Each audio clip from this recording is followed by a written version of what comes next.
अस्सलाम वालेकुम guys, I hope you are all doing well. और उम्मीद करता हूँ कि आप जहाँ भी होंगे अपने घर वालों के साथ खुश भी होंगे और महफूज भी। नाजरीन, मैं उमर फ़ारूक हूँ और आप देख रहे हैं मेरा official YouTube channel abroad craze. Guys, आज की वीडियो का टॉपिक बहुत इंटरेस्टिंग होने वाला है, so make sure to watch the video till the end so that you can get the complete knowledge about each point of the study visa checklist 2023। So guys, बगैर किसी time को waste करते हुए चलते हैं आज की वीडियो की तरफ। सो गाइज़, अगर हम बात करें स्टडी वीज़ा चेकलिस्ट की जो 2023 में एम्बेसी ने स्टूडेंट्स के लिए प्रोवाइड की है, तो उसमें सबसे पहला जो पॉइंट है वो है एप्लीकेशन फ़ॉर्म। वो स्टडी वीज़ा का एप्लीकेशन फ़ॉर्म जब आपको अपॉइंटमेंट आती है तो उसके साथ ईमेल के साथ अटैच किया होता है उन्होंने, तो वो आपने उसका प्रिंट आउट निकालना है। वैसे तो अवेलेबल होता है, आप स्टूडेंट्स से भी ले सकते हैं जो इनके अपॉइंटमेंट्स आ चुकी हैं। वो मैं शेयर कर दूंगा अपने डिस्क्रिप्शन में भी उसका PDF लिंक, तो आप वहाँ से डाउनलोड करके उसको यूज़ कर सकते हैं। तो उस एप्लीकेशन फॉर्म वो है 4 पेजेस का, वो आपने फिल करना है। उसके ऊपर आपने तस्वीर ग्लू के साथ अटैच करनी है और उसके साथ एक पेपर क्लिप के साथ भी तस्वीर अटैच करनी है। और यहाँ पे लिखा हुआ है कि वो सारा ब्लॉक कैपिटल्स में लिखना है, कैपिटल फॉर्म में उसको फिल करना है आपने। इसके अलावा जो सेकंड पॉइंट है वो है कि आपकी 2 रीसेंट पासपोर्ट साइज़ फ़ोटोज़ उनको चाहिए जो कि आपने रीसेंट 6 मंथ्स के अंदर खिंचवाई हों। ठीक है, वो फ़ोटोज़ का फॉर्मेट ये होता है कि वो पासपोर्ट साइज़ होनी चाहिए और शाइनी पेज होता है उसके ऊपर वो निकलवानी होती है आपने, without border, without editing, white background के साथ, विदाउट बॉर्डर, विदाउट एडिटिंग आपने वो फ़ोटो खिंचवानी है। उसके अलावा जो थर्ड पॉइंट है वो आपके पास पासपोर्ट होना चाहिए वैलिड अप टू 18 मंथ। ठीक है, और उसकी आपने कॉपीज़ भी लगानी है। कलर कॉपीज़ लगा लें तो बेहतर है, आपने कलर कॉपीज़ करवा के उसको नोटराइज़ करवा लेना है, वो आपके लिए ज़्यादा बेटर है। तो इसको कॉपियाँ करवाने का तरीका ये है कि आपने ये जो आपको दिखा भी देता हूँ, सबसे पहले आपने फ्रंट और बैक जो फर्स्ट पेज जो है ना A4 पे आपने निकलवा लेना है। ठीक है, ये फ्रंट और इसका ये वाला हिस्सा और ये वाला जहाँ पे आप साइन करते हैं ये वाला प्रिंट, ये आपने निकलवा लेना है, इसको नोटराइज़ करवा लेना है ताकि ये इसकी कॉपी जो है वो ओरिजिनल की तरह यूज़ कर सकें आप, ऑथेंटिक हो जाता है वो काम। सबसे पहले ये आपके पास होना चाहिए ओरिजिनल पासपोर्ट और इसकी जो कॉपी है। उसके बाद नेक्स्ट पॉइंट की तरफ चलते हैं। तो नेक्स्ट पॉइंट है acceptance letter of the enrollment from the Italian university. This is the acceptance letter that the university gave you after your admission. तो कुछ यूनिवर्सिटी एक्सेप्टेंस लेटर नहीं देती, लाइक मेरी यूनिवर्सिटी ब्लॉगना यूनिवर्सिटी थी, तो वो यूनिवर्सिटी एक्सेप्टेंस लेटर नहीं देती, वो जस्ट ईमेल करते हैं कि आप एडमिट हो चुके हैं प्रोग्राम में। तो वो इन दैट केस मैंने उनकी ईमेल का स्क्रीनशॉट शेयर किया इनके साथ। ठीक है, और वो जो लिस्ट लगी थी हमारी उसका मैंने स्क्रीनशॉट शेयर किया इनके साथ, तो दैट इज़ एक्सेप्टेबल। अगर कोई यूनिवर्सिटी एक्सेप्टेंस लेटर देती है तो वेल एंड गुड, नहीं देती तो आप उनका कोई भी किसी भी तरह का जो प्रूफ है वो आप उनके साथ अटैच कर सकते हैं। This is the second most important thing. उसके बाद अगर हम 5वें पॉइंट की बात करें तो this is the applicants who require to pre enrolled. इसके बाद आएगा प्री इनरोलमेंट समरी, जो आपकी यूनिवर्सिटी के पोर्टल पे आपने प्री इनरोलमेंट की थी उसकी समरी आप इनके साथ शेयर करेंगे। ठीक है, और ये 2 पेजेस की समरी होती है और एंड पे इसको साइन करना है, आपने साइन करना नहीं भूलना है इसको। ठीक है, ये आपने इनके साथ शेयर कर देनी है pre enrolment summary. Next point is आपके जो 6th पॉइंट है उसमें वो कह रहे हैं कि अगर आपका कोई यूनिवर्सिटी अगर आपकी एडमिशन के लिए टेस्ट रिक्वायर करती है तो वो आप उन चीज़ों को मेंशन करें। Next point is about the educational documents. Educational documents में आपकी डिग्री आ जाएगी जो बैचलर की है, या जो अगर आप PhD के लिए कर रहे हैं तो मास्टर, बैचलर और FSc और मैट्रिक की आपकी डिग्रियाँ आ जाएंगी। तो in my case I am applying for the masters की डिग्री आ जाएगी। इसके अलावा ये ट्रांसक्रिप्ट आ जाएगी। नेक्स्ट इज़ एफएससी की डिग्री सनद जो है, और मेक श्योर कि ये जो आपकी सारी डिग्रियां हैं ये अटेस्ट होनी चाहिए। मैट्रिक और एफएससी की टेस्ट होंगी आपकी आईबीसीसी से, बोर्ड से, और जो आपकी बैचलर की डिग्री है वो टेस्ट होगी आपकी एचईसी से, ठीक है। और उसके बाद आपने उसको मोफा टेस्ट करवाना है ताकि उसकी ऑथेंटिसिटी बढ़ जाए, और ये रिक्वायर्ड है फॉर द इटालियन एम्बेसी अगर आपने प्रोसीड करना है तो मेक श्योर कि ये जो लास्ट पे इन्होंने वो लगाया होता है क्यूआर कोड, ये आप स्कैन करके देख लेंगे ये वर्किंग है या नहीं, क्योंकि वो वहाँ पे स्कैन करके चेक करते हैं वो क्यूआर कोड। अगर वर्किंग है तो वो आपके डॉक्यूमेंट्स प्रोसेस करेंगे, अगर नहीं तो वो आपको रिजेक्शन दे देंगे, या वो आपको कहेंगे कि मोफा के पास जाएं और वहाँ से अपना क्यूआर कोड सही से लगवा के आएँ। ये एफएससी और इसके बाद ये मैट्रिक की आ गई सनद, और इन सब को आपने मोफा से अटेस्ट करवाना है, और उससे पहले आपका बोर्ड टेस्ट करेगा, उसके बाद इसका मोफा टेस्ट करेगा। ये तो ओरिजिनल हो गई, इनके साथ आपने इनकी कॉपीज़ भी लगानी है, ठीक है। इनके साथ आपने इनकी कॉपीज़ मस्ट लगानी है, वो लिखा हुआ है ऊपर। The 8th point is about कि आपकी यूनिवर्सिटी अगर रिक्वायर करती है डीओवी, तो आप डीओवी का जो है एप्लीकेशन फॉर्म वो अटैच करें साथ। तो डीओवी का जो एप्लीकेशन फॉर्म है ये आपने फिल करना है, और ये आपने अटैच करना है साइन और साइन के साथ, लास्ट पे आपने साइन करना है। तो ये इस तरह का फॉर्म होता है डीओवी का, तो ये आपने फिल करके सेकंड पेज पे सिग्नेचर का होता है, तो वहाँ पे आपने सिग्नेचर करके ये आपने सबमिट करवाना है। Then we are heading toward जो 9th पॉइंट है वो है about the receipts of payment of the tuition fees is required.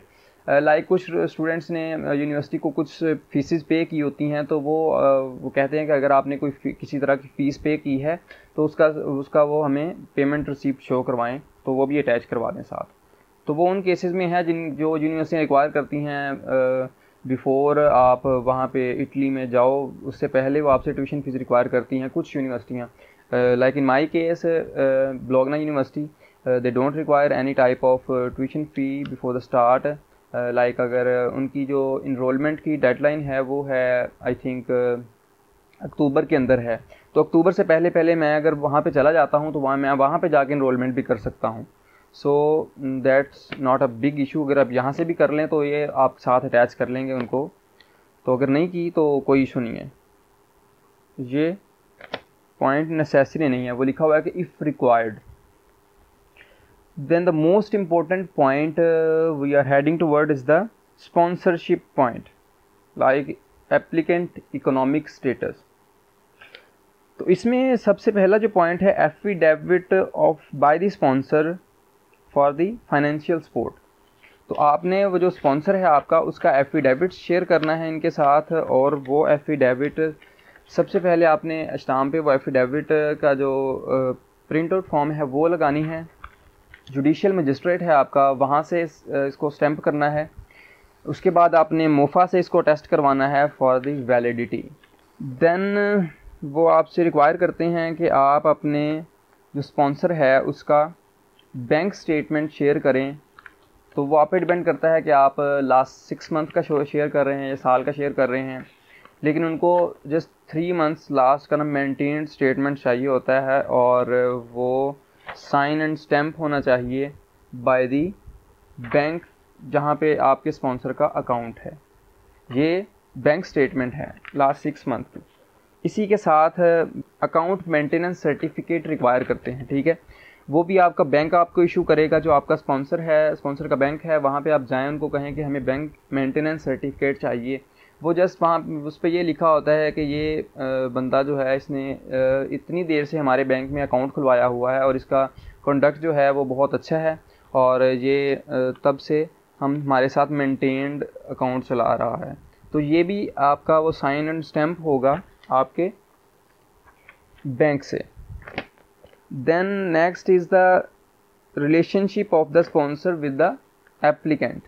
तो उस केस में आप क्या लगाएंगे, आप लगाएंगे अपनी FRC जो नादरा से बनती है, FRC, उसकी आप यहाँ पे कॉपी अटैच करेंगे और ये भी साइन और ये भी आपने मोफा से टेस्ट करवानी है और वर्किंग होनी चाहिए। ये जो QR कोड है ये आपका वर्किंग होना चाहिए।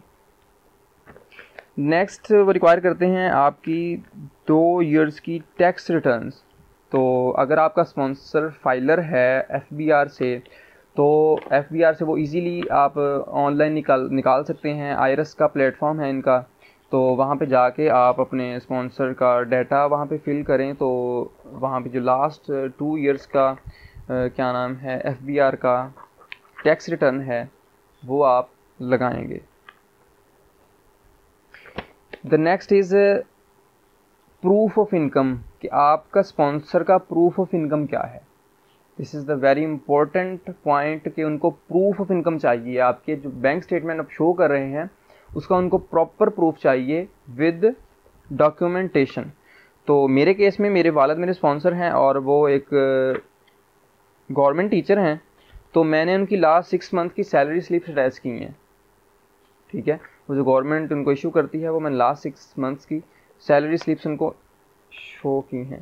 तो इन माई केस मेरा जो फंड्स हैं वो पूरे नहीं हो रहे थे, तो एट द टाइम हमने एक प्लॉट सेल किया, तो उसकी सेल डील मैंने इसके साथ अटैच की है, एफिडेविट और वो एग्रीमेंट ऑफ सेल, तो वो मैंने नोटराइज करवा के वो अटैच किया। इसके साथ आप अपनी फ़र्द और फ़र्द की ट्रांसलेशन वो भी अटैच कर दें फॉर द वैलिडिटी, ताकि आपका केस जो है वो स्ट्रॉन्ग बन जाए।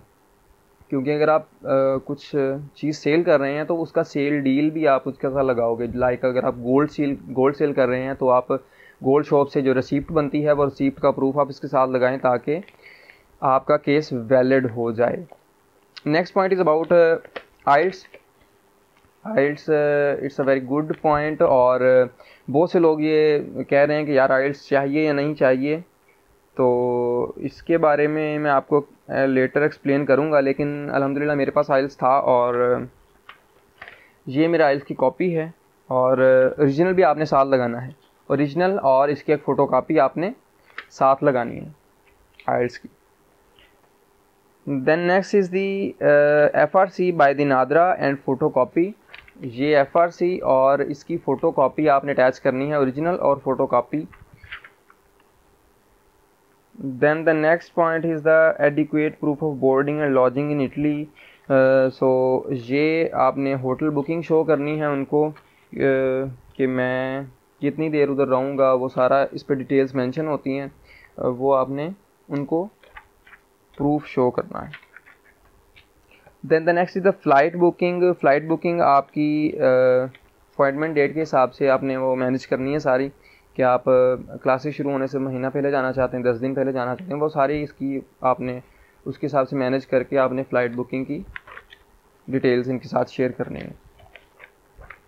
Then the last thing is about the travel medical insurance valid for 1 year. तो ये है ट्रैवल इंश्योरेंस, और ये आपकी वैलिड होनी चाहिए, और ये ऊपर QR कोड मेंशन है। ये QR कोड जब आप क्या नाम है आप गूगल के थ्रू इसको स्कैन करें तो वो आपकी ऑथराइज़ होनी चाहिए और वैलिड होनी चाहिए। तो ये 5 पेजेस की आई थिंक सो होती है, और ये फॉर 1 ईयर है। ठीक है, तो ये आपने अटैच करनी है और इसकी एक फ़ोटो कॉपी आपने ज़रूर अटैच करनी है। So that's all about the documentation. So the things I want to make clear for you is that कि जब आपकी अपॉइंटमेंट आएगी तो आप जब गैरी के अंदर जाएंगे डॉक्यूमेंट सबमिशन के लिए, तो मेक श्योर कि इसी तरह जो चेकलिस्ट उन्होंने अपडेटेड चेकलिस्ट दी हुई है, ये मैं शेयर कर दूंगा वैसे, तो जो इन्होंने अपडेटेड चेकलिस्ट दी है उसके हिसाब से आपने मेक श्योर करना है कि आपने अपने डॉक्यूमेंट्स एक फ़ाइल के अंदर अरेंज करके लेके जाने हैं, ताकि एट दी एंड आपको कोई मसला ना हो। और जहाँ जहाँ इनकी कॉपियाँ मेंशन की हैं इन्होंने, वो मैंने आपको वीडियो के अंदर बताया है, तो वो आपने कॉपियाँ लगानी है। जो सीमिया के साथ जा रहे हैं उनको जो अपनी वीज़ा फ़ाइल के अंदर ओरिजिनल डॉक्यूमेंट्स जो मैट्रिक की डिग्री, एफएससी की डिग्री और बैचलर की डिग्री और ट्रांसक्रिप्ट जो सीमिया के साथ जा रहे हैं वो इसी फाइल के अंदर अपनी ओरिजिनल अटैच करेंगे, ठीक है। Original plus photocopies. जो डीओबी के थ्रू जा रहे हैं उनके लिए ये है कि वो ओरिजिनल जो है अपनी डीओबी के साथ अटैच करेंगे और इस वीज़ा फाइल के साथ वो जस्ट फ़ोटोकॉपीज़ अटैच करेंगे। जो अपने एजुकेशनल डॉक्यूमेंट्स हैं उनकी नोटराइज फ़ोटोकॉपी अटैच कर दें तो ज़्यादा बेटर है। तो इनके साथ फ़ोटोकॉपीज़ लगेंगी जो डीओबी के थ्रू जा रहे हैं। अगेन आई एम रिपीटिंग, जो डीओबी के थ्रू जा रहे हैं वो अपनी ओरिजिनल जो है वो डीओबी चेकलिस्ट के साथ लगाएंगे, ठीक है।